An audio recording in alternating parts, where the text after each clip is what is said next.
Moving on to the wonderful Nets Bulls. Harden tries to hook Lonzo here. Not only does he not get the call, goes the other way. Offensive foul. James Harden's like, what's going on? It's only been happening to me for the whole season. More on this game later. Moving on to the weird. Hornets in L.A. Time running out. Melo tries to save this and bounce it off Kelly Oubre in his Supreme sleeve. Instead, gets it to Malik Monk, who hits the three. Malik ends up with 10. Melo ends up with 29. Rondo ends up ejected. Lakers win. More on that later. Moving on to the wonderful. Wolves down 3 in Memphis. Good song title. 1.1 seconds on the clock. Lob to Cat. Nope. Bangarang. Long-range bomb to Cat. Grizzlies still win, though. Memphis now in 5th place. Sneaky playoff team. And finally, the weird. Back to Nets Bulls. Harden, done complaining. Now he's celebrating because he got a call. I'm sure this endears you to the refs. I'm sure the refs will love this. Oh, you know what? We should give him more calls. Oh, great job, fellas. You lost. Nets lose. Harden shoots 3 free throws. Finishes with 14 points. And that's the weird and wonderful from National Pastime. That's good stuff. Kevin Wilds. Back here with Antoine Walker. Time to run the fast break, starting with little Hornets Lakers. Still no LeBron, so the makeshift big three of AD, Russ, and Melo went to work. The Brow was the star. 32 points, 12 rebounds, 5 blocks, and 3 steals on the defensive end as well. Melo had another lights-out shooting night off the bench. 7 of 10 from deep. He had 29. Russ triple-doubled, and the Lakers beat the Hornets in overtime. But, Nick, what did we learn about the Lakers last night?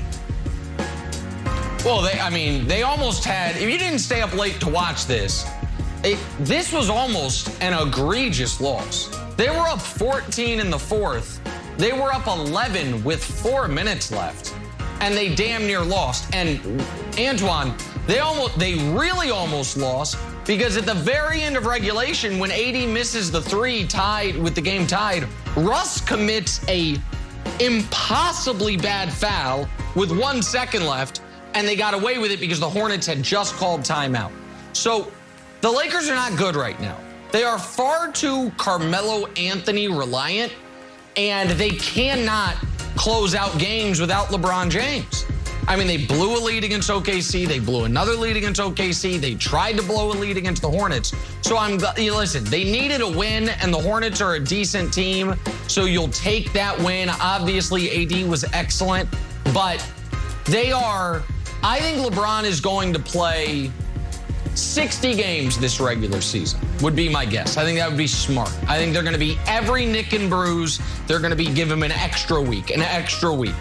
They got to figure out how to close out and finish games without LeBron James' hand on the joystick. So I'm glad the Lakers won, but that wasn't an impressive finish for them after they had the great end of 3rd, beginning of 4th quarter push to get a 14-point lead. I think it's coming down now. If you watch the Lakers and if you've watched them these first 11 games, the problem is Russ, and Nick, you guys know I'm a huge Russ fan, but his decision-making has been bad late in games, and I actually believe that I think he's obviously going to get better, but it's starting to be a little disturbing. You look at last night, and AD shoots a 3. That's uncalled for with the game tied up. Then you get another opportunity to close the game out. AD shoots another 15-foot jump shot without posting up. I want to blame Frank Vogel, and sometimes you want to blame it on the coach, but when you got guys that are possibly going to be Hall of Fame guys, guys that are top 75 guys to ever play this game, they should be able to close games out without LeBron James. So I do agree with you on that, Nick. Now, LeBron is very smart, one of the highest IQs that's ever played the game. But you can't tell me these guys are going to be future Hall of Famers. And I'm blaming Russ, AD, not so much Melo. Melo's been terrific and great offense. And shooting the 3. It's the way that you should be we lost you for a second there, Antoine. We lost you for a second, my friend. But yes, Melo's been excellent. And here's the thing for Russ, though, Antoine, where I will give him the benefit of the doubt is the beginning of his time in Houston, he was bad. The last 2.5 months of the season, he was exceptional. The exact same thing played out in Washington. He was awful, and the team was awful at the beginning of last season. The last couple months of the year, he was like 24, 14, and 14. The concern is this, Antoine. Even when Russ gets, let's just say he needs to hit his second half of the season legs, if you will, whatever it is, needs to get in the rhythm, understand his new teammates. He's not going to have the opportunities that he had in Washington last year because the ball is going to be in LeBron's hands. So I just think this is going to be a continuous work in progress. The team, for the first time under Vogel, Jenna, is not playing defense, which there's no excuse for that with Anthony Davis out there, and especially if you're going to be playing big. And they are trying to blow these games late. Right now, the Lakers look nothing like a championship-level team, and they haven't looked like a championship-level team all year. Now, because I believe in LeBron, I think they will get it figured out, and I also don't think they necessarily are going to have this roster the whole season. I think they have moves to make. But right now, the Lakers are a mediocre team, and that's how they've played through the first, 12% of the season, Antoine? Well, I'm not going to jump off the ship yet. I'm going to stay on the ship because they're hurt. Whether people believe it or not, they need Kendrick Nunn and Horton. They need to get younger, get some youth in that lineup. Those two guys are two young, terrific players that will help them out. They got to get LeBron James on the court. I don't know if seeding matters with this team because you got LeBron James, and he's proven that he can go in any arena in any big game and win a game on the road. So you want to be healthy. That's a main concern of mine. Can they be healthy at the end of the season? So they've got some concerns. And then the last thing I'll add to that, Frank Vogel has to coach these guys hard. You got to put aside what these guys have accomplished and coach them hard. This is what separates the Phil Jackson, the Popoviches of the world. They coach their players very hard. Pat Riley's. You have to coach them hard. You got to hold them accountable. You got to have tough film sessions. You have to show Russ his mistakes. I mean, it's crazy to say that, but you have to be tough on these guys to get these guys to stop making the same mistakes over and over. If we're 30 games into the season and we're still saying the same thing, you got to start to look at the coaching. Sixer may not be a Sixer for long. A new report yesterday said the Boston Celtics have engaged in conversations with Philadelphia about a trade for Simmons. The report also said if any deal did happen, it would have to include Celtics star Jaylen Brown going back the other way. Simmons still sitting out after an offseason full of twists and turns, full of drama and other drama. So Twan, our drama king and our former Celtic great, would a Ben Simmons-Jaylen Brown swap make sense for both sides? You're not the drama king. You're just the king. No, I don't think it makes sense. It doesn't make sense for the Celtics. For Philly, it makes a whole lot of sense. But for the Celtics, it does not. You got a guy in Jaylen Brown who's becoming a star in his league, who's gotten better and better each year offensively and improved his game. When he came into the league, he's supposed to be just a defender. He's turned himself into one of the prolific scorers in this league. So that trade would not make sense. And then also, too, they got to understand, if you can't play in Philly, you can't play in Boston. The fans are just as tough. Yeah. They're going to be on you as just as much.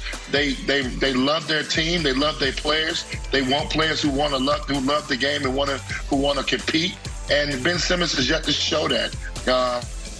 Right now, if I'm any team, Ben Simmons to me, unfortunately, and I like Ben, I think he's a great talent, has no value.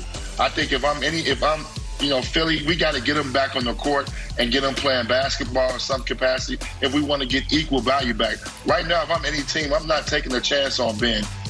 He hasn't got back on the court, and that bothers me. It's starting to become troublesome that he does not want to play basketball. I mean, there's guys that tear ACLs, tear their meniscus, that fiend to get on the court and an injury happen. This guy's healthy. This guy's got a lot to prove. You would want him on the court and want him playing. And it seems like he doesn't want any part of it. So I would not make a trade for him. All right, so I think you say something really important, Antoine, is that Ben Simmons has tanked his own value. And if this trade did happen, I don't think it would just be 1-for-1. I think the Sixers would have to send something else to Boston, picks or something, cash considerations. I think Ben would be on very, very thin ice. He would have. This is not Jimmy Butler leaving Minnesota, where you were getting an intense guy. You're getting a guy that we haven't. Last time we saw him in his court, he's at his lowest career moment. So he has to get back and do something. But I don't know how he does that in Philadelphia. But Nick, the way that this trade was received online from the Boston faithful, is just, Boston is just living in a dreamland that they think that they've got a championship team. They don't. They've got a middling team. And they're not sinking. It's unbelievable. But they might as well be. They are just floating and treading water in a sea of mediocrity. Like, guys, Kevin McHale is not walking through that door with Kevin Garnett gift wrap for you. You're going to have to do something. And Ben Simmons is at least something interesting. Because what you're doing right now is just treading water to another first-round exit. First-round exit? How they got to get there, buddy? Maybe. Listen, right now, in the entire Eastern Conference, the full list of teams the Celtics have more wins than Detroit, wild sleeper pick, the Orlando Magic, and no, that's the list. There's 15 teams in the conference. The Celtics have more wins than 2 of them. Detroit and their perpetually rebuilding Magic. That's it. The Sixers, meanwhile, have gotten literally 0 out of Ben Simmons. Just lost Embiid.